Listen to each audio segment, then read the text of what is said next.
quick, comfortable, cruising, and then what a game it turned into.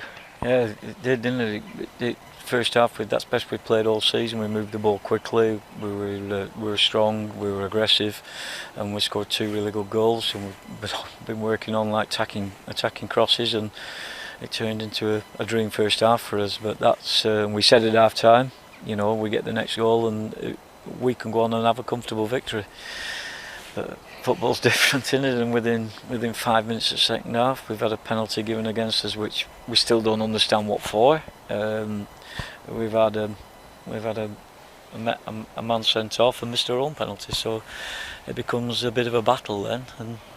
But to be fair to them, they did well to hold out.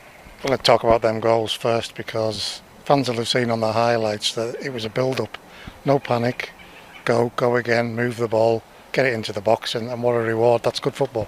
Yeah, it was excellent football, and it was a good finish as well. Sam's worked ever so hard. His work rate, he's every single game, he's covered more miles than anybody else on the pitch, and he hasn't had his reward with his goals. And we're getting to him a bit because he's come as a goal scorer, and he hasn't scored in his first 4 games that he's played for us, and he gets a really good goal. And you think that his morning is going to be very successful, but there's other things that happen to him after that that's what you have to put up with at youth football. But best game I've seen Ryan Swales off for us for a long time.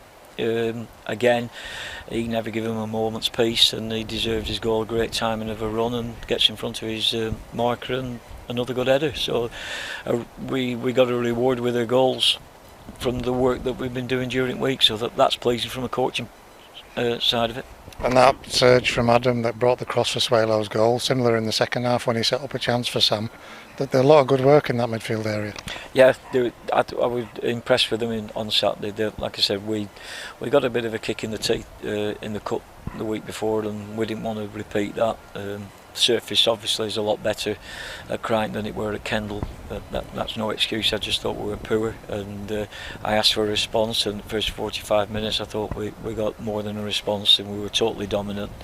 Could have had more goals. We were disappointed at half time that we hadn't put the game to bed, knowing that if they score the first goal at second half, then it becomes a battle, and but little do we know what was going to happen in second half. It's amazing, isn't it, how a goal can change the psychology, and then put the sending off on top of that, and suddenly you've got a very tough 45 minutes. Yeah, it was always going to be hard. It was always going to be hard after they get the penalty, which, like I said, we have no idea, and we still don't. We've looked at the film back, and we can't understand what it's been given for us. So, but referees are referees, and we have to get on with it. But then what followed that was, wow, we couldn't have wrote that. Sending off, any thoughts on that? No problem at all. It's a red card all day long at any level of football. He's miscontrolled it, and he's gone to try and get it back, retrieve it back, and it's bad. It's a bad tackle, and he knows it.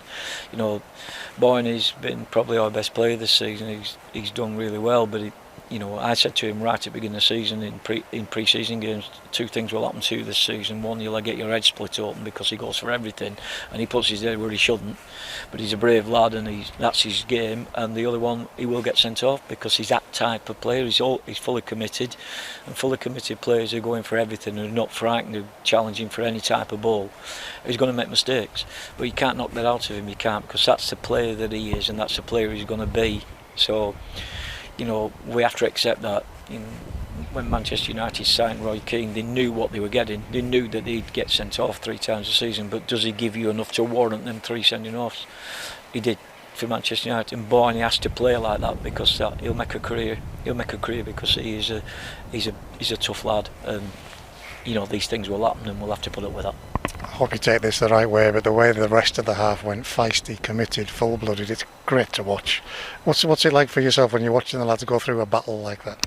Yeah, well, when you're down to 10 men, you get a penalty to makes it 3-1, and then even 10 men can hold on comfortable at 3-1. You might even go and get another one because they'll come and you'll catch them on the break.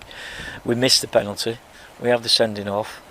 They scored a penalty. All happens in the first 8 minutes of the second half, and you are under the caution. Of course, you fear the worst, but I said to him after the game, that's the first time I've really seen this group of players stand up and say, right, let's get ourselves through this. And they looked after one another really well in a game that lost its composure. The referee lost his composure and didn't help matters. But I was really pleased on how they stuck together.